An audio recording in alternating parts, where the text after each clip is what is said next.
Gua nggak tahu ya, apa kalian ngerasa hal yang sama?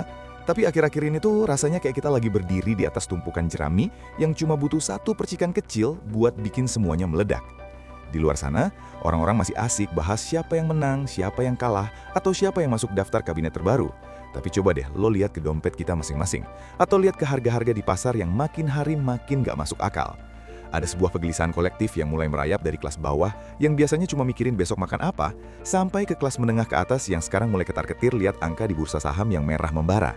Fenomena ini bukan cuma soal angka atau grafik di layar monitor, tapi soal gimana sebuah negara besar seperti Indonesia ini lagi diuji pondasinya. Sementara di belakang layar, para pemain besar lagi sibuk dengan manuvernya masing-masing. Kalau kita jujur-jujuran nih, kondisi sekarang itu ibarat kita lagi naik kapal besar yang nahkodanya baru ganti, tapi ombaknya lagi tinggi-tingginya dan mesinnya mulai sering batuk-batuk. Gua nggak mau nakut-nakutin, tapi fakta bahwa Bursa Efek Indonesia sempat dihentikan sementara atau kena suspensi itu bukan perkara sepele. Itu kode keras dari alam semesta kalau ada yang nggak beres di sistem keuangan kita. MSCI, indeks yang jadi acuan investor global, tiba-tiba bikin guncangan yang bikin semua orang kaget.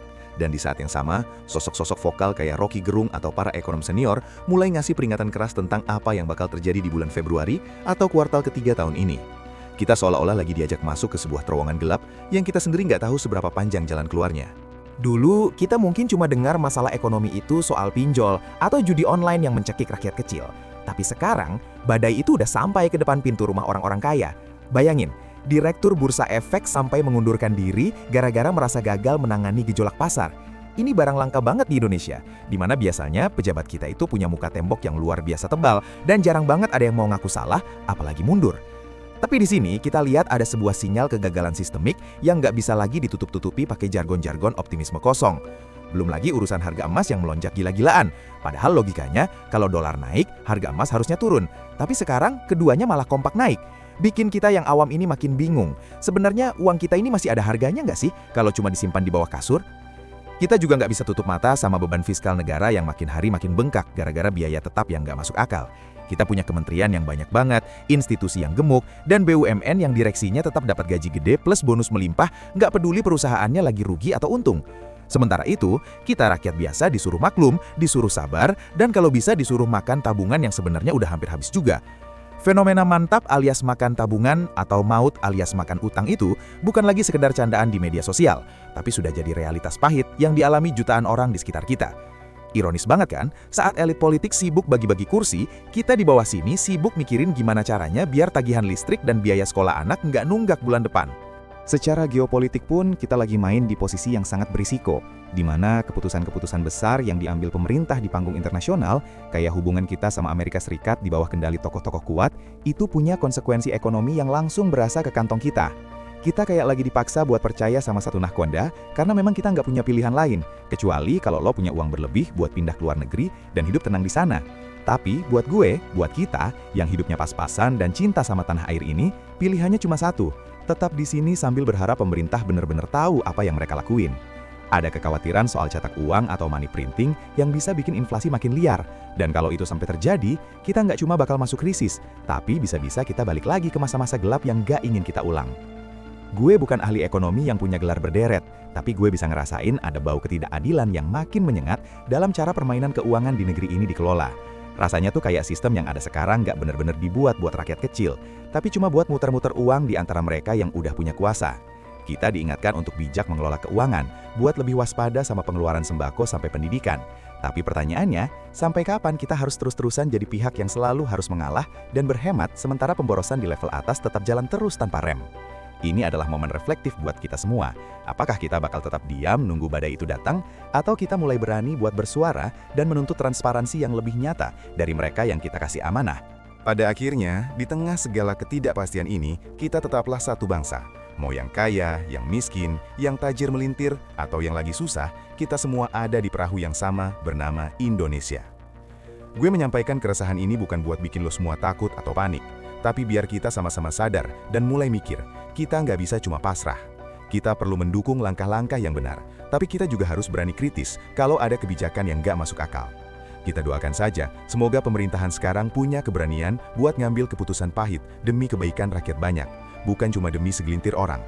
Kita tunggu aksi nyata, bukan cuma janji-janji manis di depan kamera, karena rakyat sudah terlalu lelah dengan segala drama yang gak berujung pada perbaikan isi piring mereka. Kesimpulan dari semua kegilaan ini sebenarnya sederhana, tapi menyakitkan. Kita sedang dipaksa untuk dewasa sebelum waktunya oleh keadaan yang gak pernah kita minta.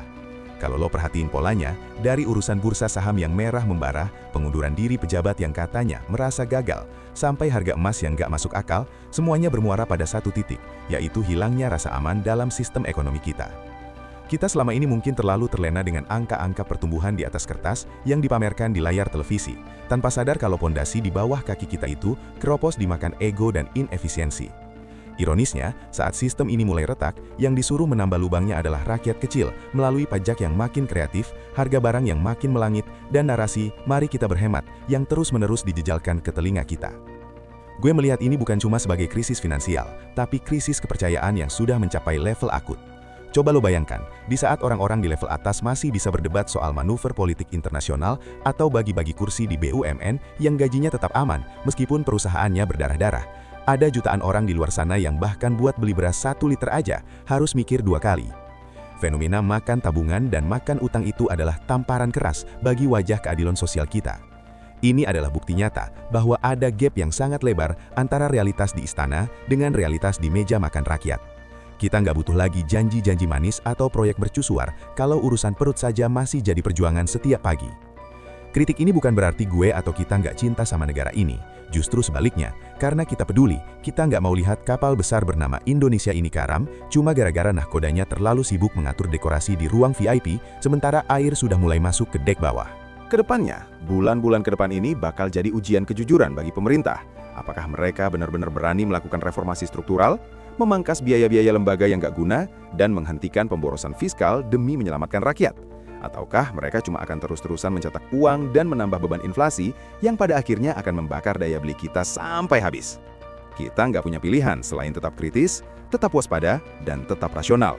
Jangan biarkan diri kita terhanyut dalam euforia politik yang semu sementara dompet kita sedang sekarat. Kita harus mulai belajar bahwa di dunia yang makin gak pasti ini, kemandirian ekonomi pribadi itu jauh lebih berharga daripada janji kampanye manapun. Bijaklah dalam mengelola apa yang lo punya sekarang. Karena di masa depan, aset yang paling berharga bukan cuma uang atau emas, tapi kewarasan dan kemampuan kita buat tetap bertahan di tengah badai. Sebagai penutup, gue cuma mau bilang kalau masa sulit ini pasti akan berlalu, tapi dia nggak akan berlalu dengan sendirinya tanpa ada perubahan cara pikir. Kita semua, dari rakyat sampai pejabat, harus berhenti berpura-pura bahwa semuanya baik-baik saja. Akuilah kalau kita sedang dalam masalah besar, dan mulailah bekerja dengan empati, bukan cuma dengan angka. Untuk lo yang hari ini merasa berat, lo nggak sendirian. Kita semua sedang berjuang di medan yang sama. Mari kita jadikan kegelisahan ini sebagai bahan bakar buat lebih cerdas dalam melihat situasi dan lebih berani dalam bersuara. Karena pada akhirnya, negara ini bukan milik mereka yang duduk di kursi empuk, tapi milik kita yang tetap bertahan meski ditekan dari segala sisi. Tetap jaga kesehatan, tetap jaga kewarasan, dan tetaplah menjadi manusia yang merdeka dalam berpikir. Kalau lo merasa narasi ini mewakili apa yang lo rasakan, jangan ragu buat kasih tanda dukungan lo lewat like, bagikan video ini ke orang-orang yang perlu diingatkan, dan pastikan lo sudah subscribe biar kita bisa terus diskusi tajam kayak gini. Gue tunggu pendapat kritis lo di kolom komentar. Sampai jumpa di refleksi berikutnya.